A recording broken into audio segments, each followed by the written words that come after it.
bonsoir. Les titres, un nouveau maillot 20 jaune, c'est le Belge 0 Nelissen. Il a minutes, gagné la 10 deuxième étape secondes. du Tour à Vannes. L'affaire de l'OM, Jean-Pierre Bernès sera demain à Valenciennes. Jean-Jacques Edly annonce qu'il abandonne le 20 foot. heures, 0 Coup dur minutes, pour 20 l'informatique, secondes. 6500 suppressions d'emplois chez Bull, dont 2500 en France. C'est la faillite des micro-ordinateurs. Sarajevo, 20 ville heures, martyre, de 0 nouveau minutes, en Bosnie, les 30 forces de l'ONU de secondes. plus en plus prises en otage par les belligérants. Le sport côté ombre d'abord, c'est le football 20 et l'affaire heures, de l'OM. Y 0 a-t-il eu minutes, tricherie dans le 40 championnat? C'est ce que la secondes. justice essaye de savoir. Jean-Jacques Edly, le joueur de Marseille, accusé d'avoir tenté de corrompre 3 joueurs de Valenciennes, a annoncé aujourd'hui Lundi qu'il abandonnait le 5 football. juillet Triste fin de carrière 1993. pour un vainqueur de Coupe d'Europe. Yann Au Lavoie. 4e top, Dans cette il affaire, sera Edly est peut-être le dindon de la 20 farce. heures, C'est lui qui 1 aurait minute. servi d'intermédiaire avec les joueurs de Valenciennes. Robert et Boruchaga étaient deux de ses anciens partenaires à Nantes. Edly était donc l'intermédiaire tout désigné. D'autant plus que Robert est le parrain de son enfant. Une amitié qui a tourné à la confrontation, à la confusion et surtout pour Edly qui s'est terminée en prison. Au parloir où je viens de le rencontrer, il m'a chargé d'indiquer à la fois aux instances dirigeantes du football, aux dirigeants de son club et à son président, à sa famille, qu'il mettait un terme définitif à sa carrière de footballeur professionnel. Voilà donc un garçon de 27 ans qui se retrouve incarcéré, qui conteste les faits et qui, par rapport à une innocence qu'il souhaite pouvoir démontrer, prend, avant même une éventuelle remise en liberté, avant même un éventuel non-lieu à devoir intervenir, la décision d'arrêter le football professionnel. Jean-Jacques Edly était à l'apogée de sa carrière. Ce milieu de terrain défensif qui a joué à Tours et à Nantes venait de re-signer pour 2 années supplémentaires à l'OM. L'OM qui lui avait offert pour sa première saison à palmarès un titre de champion de France et surtout la Coupe des Champions. Une coupe devenue si légère qu'il en était tombé amoureux, comme un gosse. 20 heures, 2 minutes, 10 secondes. Hélas, il n'en a quasiment pas eu le temps. Et chez les Ultras à Marseille ce soir, c'est l'abattement 20 et heures, l'étonnement. 2 minutes, 20 secondes. Vraiment, ça sera un lanceur d'arbre. C'est qu'on a arrêté sa passion. Il doit avoir une passion du foot, mais à cause de 20 Pénard, heures, il va arrêter. 2 minutes, 30 secondes. C'est con, c'est bête. Faut pas qu'il baisse les bras. Faut qu'il joue. Il continue. Il va réussir, il va gagner, il va sortir. 20 heures, 2 minutes, 40 secondes. Du côté de Marseille, donc on attend le transfert de Jean-Pierre Bernès à Valenciennes. Lundi, Le directeur de l'OM a 5 passé sa juillet deuxième journée en prison. Au 1993. Beaumet, Patrice Velay. Au 4e top, Une nuit de plus il en sera prison, la deuxième. 20 Mais dès heures, Beaumet, 3 Jean-Pierre minutes. Bernès n'a vu que le service médical, l'hôpital cette nuit, les couloirs de la psychiatrie, dès ce matin. Bernès examiné dans ses locaux par cet homme, le psychiatre de la prison. Selon lui, le directeur général de l'OM est affaibli, toujours sous traitement, perturbé, mais pas inapte à un déplacement. Je pense pour ma part que c'est pas le meilleur moment, mais qu'il vaut mieux pour lui qu'il le fasse. Donc si vous me demandez de répondre par oui ou par non, je crois qu'il n'y a pas de contre-indication actuellement, et je crois que plus tôt il subira cette épreuve, et mieux il se portera, plus vite il retrouvera un équilibre psychique satisfaisant. 30 Bon secondes. pour le voyage, direction Valenciennes. Jean-Pierre Bernès quittera Marseille demain dans la matinée, sans doute de très bonne heure, pour un rendez-vous particulier avec le juge Béfi. Un juge qui devrait lui signifier sa mise en examen pour corruption active.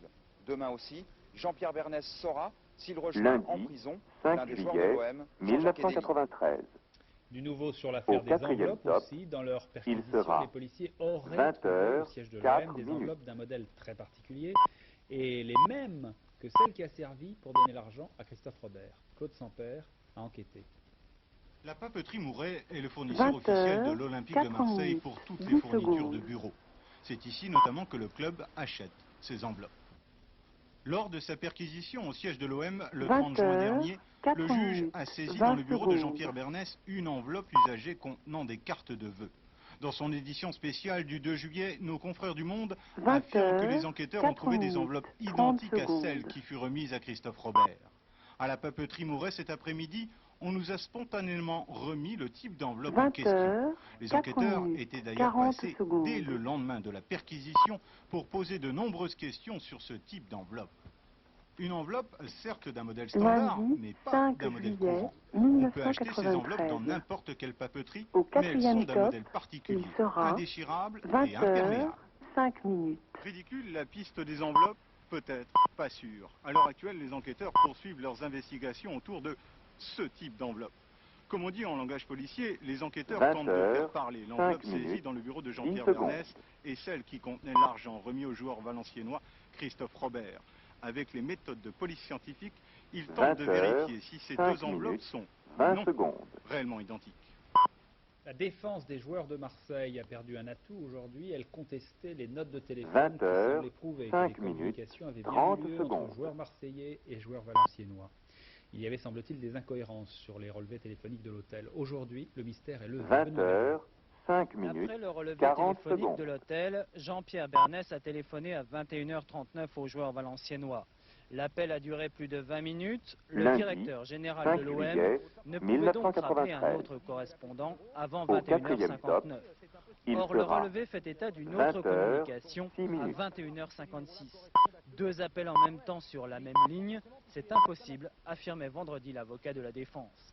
Un vrai casse-tête auquel les experts ont mis fin 20 aujourd'hui. heures, En 6 fait, minutes, l'heure 10 indiquée sur le secondes. relevé de l'hôtel n'est pas l'heure d'appel, mais l'heure de fin de communication. Il fallait donc décompter au lieu 20 d'additionner, heures, un détail 6 qui minutes, change tout 20 et qui redonne secondes. toute sa valeur au document. Enfin, dans cette affaire très médiatique, l'attitude du procureur de Valenciennes, 20 Éric de Montgolfier, a été très 6 critiquée. minutes, On 30 l'accuse de trop secondes. parler. On, c'est-à-dire surtout les Marseillais, bien sûr. Mais hier, le Premier ministre, Édouard Balladur, a souhaité, vous allez le voir, plus de 20 réserve. heures, Dominique 6 Verdier. minutes, 40 secondes. Un procureur de la République qui parle et qui fait parler. Fait rarissime, le magistrat intervient même le jeudi 1er juillet dans le journal de 20 Lundi, heures sur 5 France 2. juillet 1993. Strictement Au quatrième top, attaché à sa tâche, il sera respecte strictement 20 le secret heures, 7 et minutes. moi j'affole la meute. Le lendemain, dans l'après-midi, le procureur décide de se mettre sur la touche et de ne plus s'adresser aux journalistes. C'est une décision personnelle, dit-il. Dans la soirée, Pierre Méhaignerie, dans un communiqué, 7 tient à minutes, manifester sa 10 confiance secondes. aux magistrats du siège et du parquet qui ont en charge cette procédure. Samedi, troisième épisode, le procureur le retour. Le 20 magistrat heures, revient en 7 milieu de minutes, terrain et 20 rompt son secondes. propre silence pour répondre à l'accusation comme quoi un relevé téléphonique serait un faux grossier. Si les techniciens nous disent 20 que heures, le listing est imparfait, 7 minutes, il est 30 inutilisable secondes. initialement parce qu'il n'est pas clair, eh bien il sera écarté. Mais ça n'est pas pour autant que le dossier sera refermé. 20 heures, Dimanche, à l'heure 7 de minutes, vérité, Édouard 40 Balladur juge secondes. lamentable cette affaire et se déclare favorable à une plus grande discrétion des procureurs, à l'image des militaires. Oui, ça me paraît Lundi, préférable à tout 5 prendre, juillet, surtout si on veut que la justice 1993. fonctionne dans la sérénité et que les droits Au de la quatrième défense soient top, respectés. il sera Divergence? Non. 20 La heures, chancellerie et 8 Matignon ont minutes. des positions complémentaires qui vont dans le même sens, estime-t-on place Vendôme. Le ministre de la Justice a parlé, ses propos m'ont conforté dans une attitude qui ne me semble pas illégale, confiait ce 20 matin au Figaro le heures, 8 procureur. minutes, Un procureur 10 qui secondes. parle et pour qui sans doute la justice ne doit pas être une grande muette. L'économie maintenant, 2500 20 suppressions heures, d'emplois chez Bull 8 en France, minutes, au total 20 6500 secondes. pour l'ensemble du groupe. Le groupe informatique tire la conséquence de ces pertes sévères de 92. L'une des usines les 20 plus touchées, heures, c'est celle de 8 Villeneuve minutes, d'Ascq dans 30 le Nord, là où on secondes. fabriquait des micro-ordinateurs. Pascal Golomer. Voilà 2 ans que Dany est arrivé ici à Villeneuve 20 d'Ascq. heures, Avant, il travaillait 8 déjà minutes, chez Bull, 40 mais à Belfort. secondes. Il eut un plan social, alors il a opté pour la mutation dans le Nord. C'était une entreprise d'avenir, c'était comme on l'appelait à l'époque Lundi, la vitrine 5 juillet de Villeneuve d'Ascq, la vitrine de 1993. Bull. Au L'exemple. quatrième top, L'exemple il aujourd'hui, sera c'est bien terni, 20 7 ans à heures, peine après 9 l'inauguration en minutes. grande pompe. 250 emplois supprimés sur un total de 380. C'est la fin de la production de micro-ordinateurs sur le site. Coût de production trop cher. Beaucoup 20 parlent déjà heures, de fermeture 9 programmée. minutes, Eux 10 aussi étaient secondes. venus en 91, l'établissement Bull en difficulté. Ils ont quitté Belfort, Angers ou la région parisienne en espérant trouver ici un 20 emploi heures, sûr. 9 Déception. minutes, 20 secondes. On est dégoûté, je crois, le mot est là, dégoûté d'avoir fait 500 km de mutation pour, dans une usine 20 qui est pleine de heures, travail 9 et qu'on nous minutes, laisse tomber aujourd'hui. 30 Je secondes. regrette, c'est comme se font les choses, quoi. C'est-à-dire, on apprend du jour au lendemain moins de 150 20 personnes. heures, 9 C'est ça que minutes, je regrette. Et je regrette 40 secondes. qu'on prône la mobilité. Parce que la mobilité, ça demande un investissement personnel, professionnel. Et du Lundi, jour au lendemain, tout tombe. 5 juillet Là, 1993. le gouvernement a critiqué des sociétés Au qui avaient quatrième délocalisé leur production à l'étranger, en Écosse par exemple. Et ici, là, on est en train de s'apercevoir que ce qui se passe, c'est la même chose, mais qu'on va fabriquer aux États-Unis donc des micro-ordinateurs plutôt que de les laisser en France. Les ordinateurs Bull ne seront donc plus fabriqués dans le Nord, mais aux États-Unis, via une entreprise américaine dont Bull sera actionnaire. Un nouveau plan de bataille pour faire échec à la crise et pour lutter contre la concurrence asiatique. Un nouveau plan dans lequel les salariés de Villeneuve-d'Ascq ont l'impression d'avoir été oubliés. N'oubliez pas que les timbres postes ont augmenté aujourd'hui, 2 francs 80 au lieu de 2 francs 50. Et puis le tarif ordinaire augmente lui de 20 centimes, de 2 francs 20 à 2 francs 40. Cette semaine, les yeux de tous les observateurs seront fixés sur Tokyo. C'est là que vont se réunir les 7 pays les plus riches, avec Bill Clinton et François Mitterrand notamment. Une seule attente, la reprise économique. Notre envoyé spécial, Philippe Sassier, était aux États-Unis la semaine dernière. Il a pu se rendre compte dans quel état d'esprit les responsables américains abordaient ce sommet de Tokyo. Voici Mickey Cantor, représentant pour le commerce. Un titre bizarre qui fait de lui l'homme clé des négociations commerciales. Ses interlocuteurs comme ses partenaires au tennis ont pu vérifier qu'il a mauvais caractère et n'aime pas perdre. En recevant le Français François Périgaud, président du CNPF, il n'a pas caché que l'Amérique n'était pas prête à faire de concessions. Et quand on lui parle de la fermeté, vouloir baladure sur l'acier, eh bien, voici ce qu'il répond. Je n'ai jamais eu peur de ma vie. À la veille du sommet de Tokyo, le président Clinton a voulu calmer le jeu et arrondir les angles entre les États-Unis et l'Europe. Pourtant, à Washington, tout le monde est d'accord. Le problème numéro 1 avec les Européens n'est pas la Bosnie, mais le commerce. Les Américains veulent exporter plus et importer moins, et ils ne sont pas prêts à partager leur croissance. Les discussions à Tokyo, malgré la courtoisie affichée à Washington par le ministre du Commerce Brown, seront donc vives. Au 4e top, il sera sont prêts à négocier, qui négocient avec beaucoup d'applications en essayant de développer tous les arguments, mais qui sont très exigeants. Exemple sur l'accord agricole de Blair House, qui porte le nom de cette jolie maison, eh bien, les Américains ne veulent pas entendre parler de renégociation.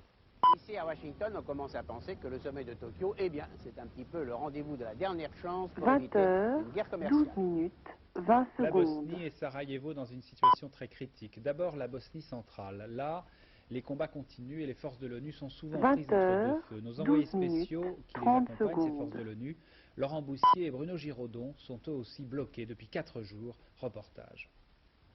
20h, 12 minutes, 40 secondes. 4 jours hébergent malgré eux dans leur camp 2 officiers croates. Devant la porte, les miliciens musulmans ne relâchent pas leur vigilance. Lundi 5 juillet 1993. Au 4e top, il sera 20h, 13 minutes. On a invité tous les partis belligérants et pour la fête du Canada. On voulait fêter ça très simplement. 20h, 13 minutes, toutes les parties. 10 secondes. Malheureusement, il y a une des parties qui s'est sentie offusquée que l'autre soit là.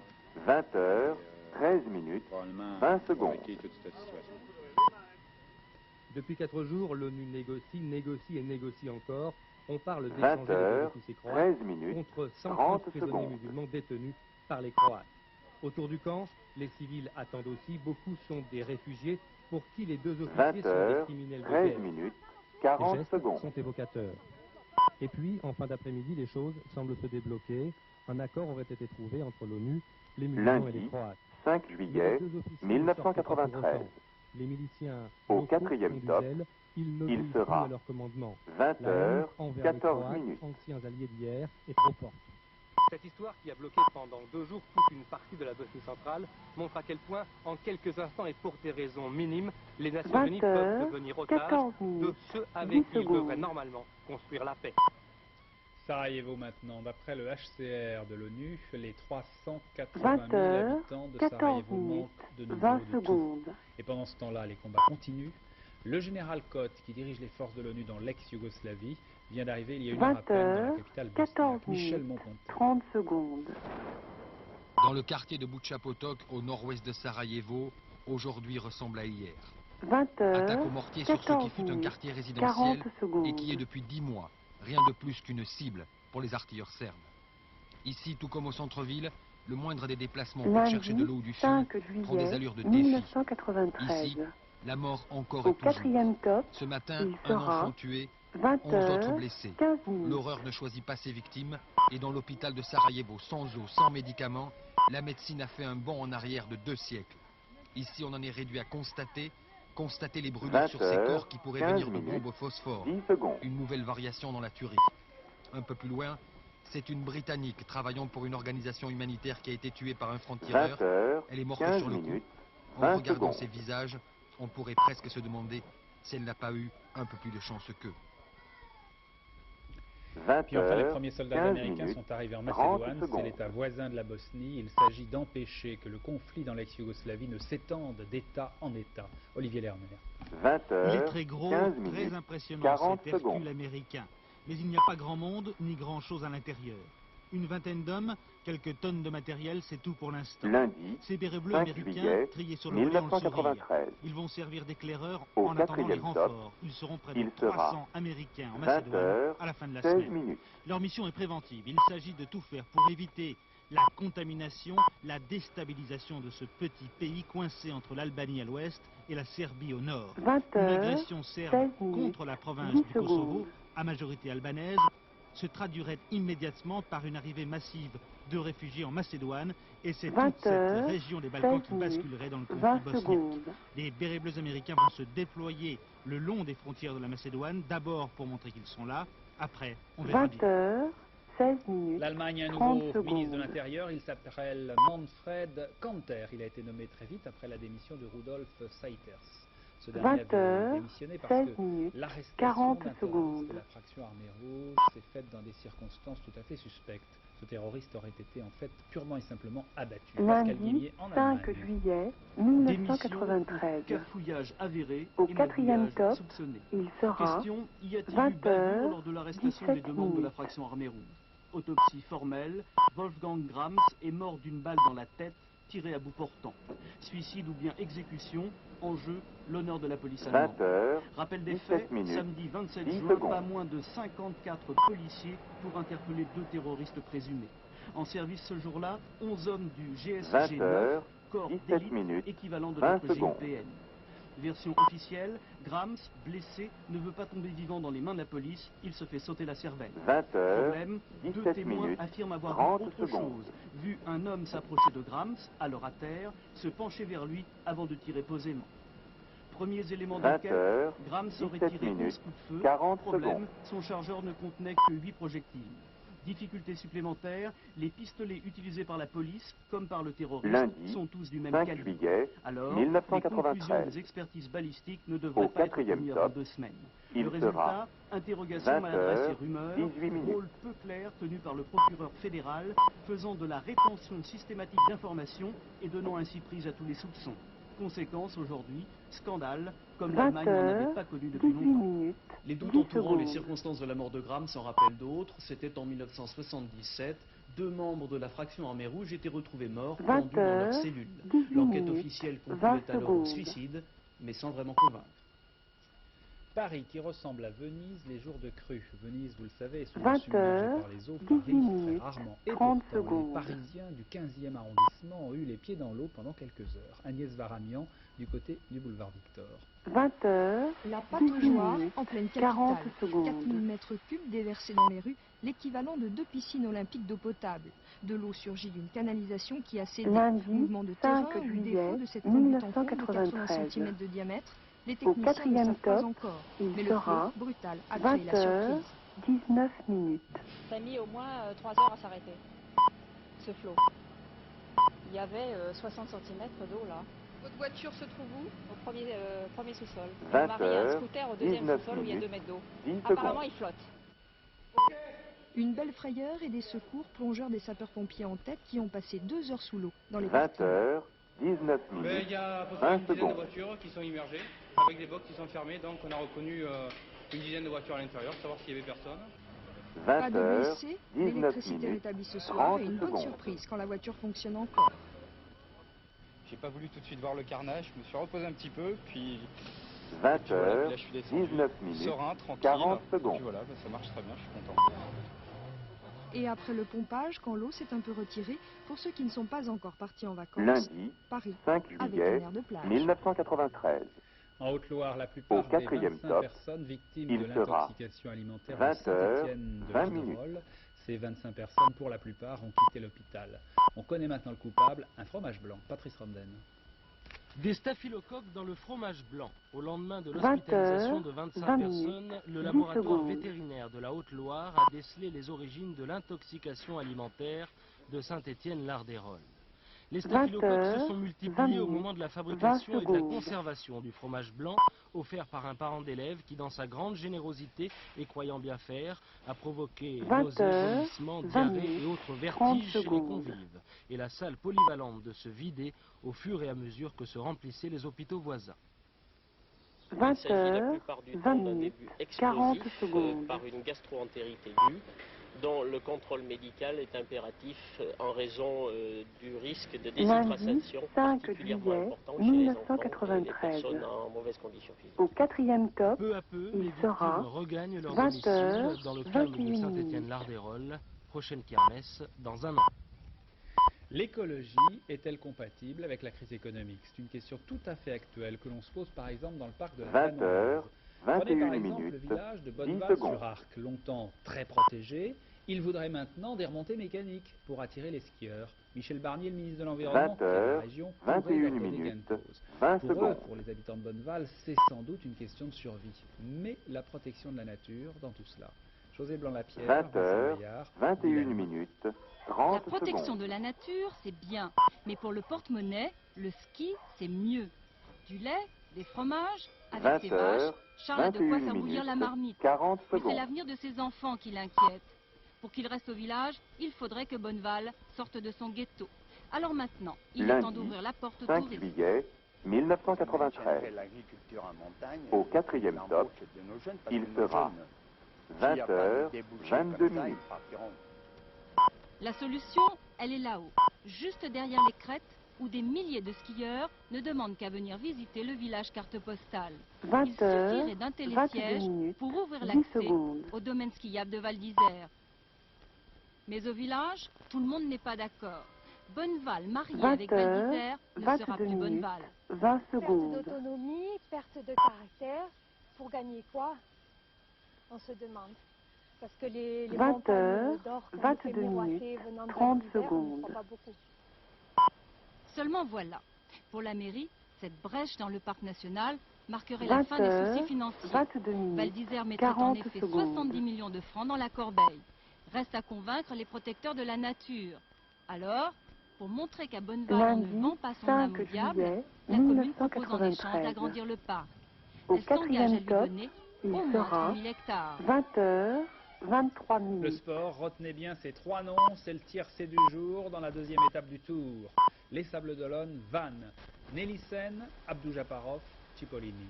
Il y a 20 heures, 23 minutes, 10 secondes. Première place des étapes dans les arrivées au sprint. Nélissen en a profité pour prendre le maillot jaune. Christophe Duchiron. C'est la carte postale du jour. 20 secondes. Ciel et mer, le peloton du Tour de France au passage du Bois, à marée basse, pour aller de l'île de Noirmoutier. 20 heures, 23 minutes, 30 secondes. C'est l'échappée du jour, avec un Français Thierry Marie et un Slovaque Zvorada. Les deux hommes vont compter un peu plus de 6 minutes d'avance. 20 heures, 23 minutes, 40 secondes. Certains de quoi ruminer contre les éléments naturels penseront d'autres. C'est le vent, les sprinteurs... Lundi, 5 juillet 1993. Au 4e top, il sera 20 heures, 24 minutes. La sensation du jour, Gianni Bugno, l'un des favoris du Tour, devant avec 7 hommes. La victoire va se jouer entre ces messieurs 20 heures, 24 minutes, 10 secondes. Abdou Japarov ou alors Olaf Ludwig, mais pas de blague, c'est un Belge qui l'emporte, Wilfried Nélissen, qui réussit 20 heures, 24 minutes, 20 avec le jeu secondes. des bonifications, il endosse, oui, le maillot jaune. Le classement de l'étape, c'est donc une affaire de 20 sprinter. heures, Indurain est arrivé avec le 24 peloton minutes, avec 6 30 secondes de retard, du changement par conséquent au classement général. Demain, 3e étape, Vannes, Dinard, 20 heures, 24 minutes, 40 en tennis, on connaît la secondes. composition de l'équipe de France pour affronter l'Inde en quart de finale de la Coupe Davis. Ce sera Arnaud Beuch, Henri Lecomte, lundi, Rodolphe Gilbert et Stéphane Signon. À noter que les deux meilleurs joueurs français, Guy Forget, au 4e top, et Cédric il Pioline, sera qui n'accepte pas l'entraînement collectif avec les autres, ces deux minutes. joueurs ne seront pas présents à Fréjus pour ce quart de finale. La mode masculine suite, il s'agit des collections pour l'été prochain, l'été 94. Aujourd'hui, Marie-Josée Le Picard fait défiler 20h, 25 minutes, 10 secondes. Si dans vos rêves, vous passez l'été avec une fleur de plage, ou si vous aimez la compagnie d'un homme que l'on regarde, voilà pour vous. 20h, L'été 94 25 minutes, sera très amusant. 20 secondes. C'est ce que semble nous promettre la maison Léonard, pour qui la crise apparemment n'induit pas forcément l'humeur grise. 20h, Regardez 25 flotter à la minutes, démarche ces 30 pantalons sans secondes. plis. Chez Nino Cerruti, arbitre des élégances contemporaines, c'est l'un des signes d'un style décontracté en ville. 20h, 25 revers minutes, étroits et notez 40 bien secondes. les ceintures cuir tressé comme celle des pêcheurs de l'Adriatique, ici portées en ville avec des bleus marines 3 boutons. Lundi, 5 juillet 1993. Tissu raffiné, laine au sèche, 4e top, crêpe assouplie, il sera 20h, bleu marine 26 sur bleu minutes. marine. Gilet flottant sur absence de ventre. 20h, 26 minutes, 10 secondes. Jeu de superposition en chocolat bleu et gris, coton gaufré et lin rustique. 20h, 26 minutes, 20 secondes.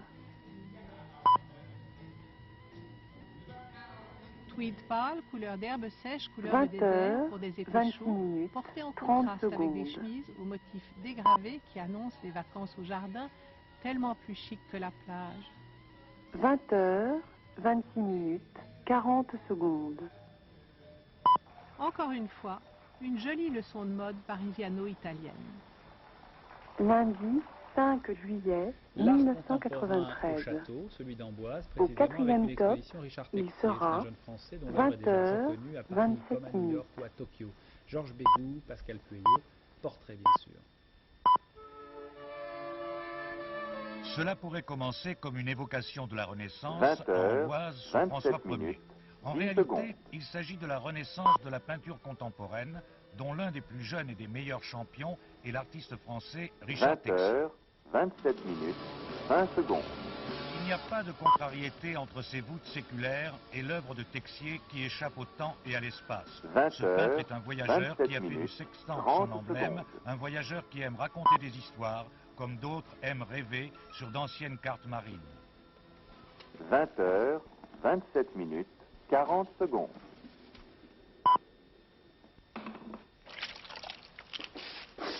Les techniques habituelles qu'utilisent Lundi, les peintres ne me convenaient 5 pas, juillet les couleurs en 1993. enfin, je voulais travailler Au très 4e simplement avec de la top, terre, de la il pierre, et sera aujourd'hui j'utilise en fait des fils 20h, d'ocre et de la 28 pierre minutes. volcanique pour faire mes tableaux.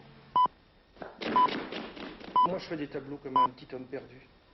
Je fais des tableaux pour me repérer, pour trouver ma route, mon chemin, mes idées. 28 minutes, 10 J'ai pas secondes. de projet vraiment très défini. C'est comme une aventure. Chaque tableau m'amène un peu plus loin.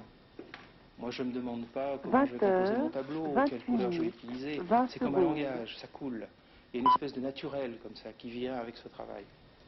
Beaucoup de signes, de lettres et de chiffres 20h, naviguent sur les toiles de 28 Texier. minutes, 30 C'est la secondes. conclusion des signes, qui sont tous des signes de notre inconscient collectif, qui ne sont pas des symboles. Il n'y a pas de référence à la 20h, cabale ou à la 28 maçonnerie. minutes, 40 Mais c'est plutôt des secondes. signes de notre imaginaire à tous.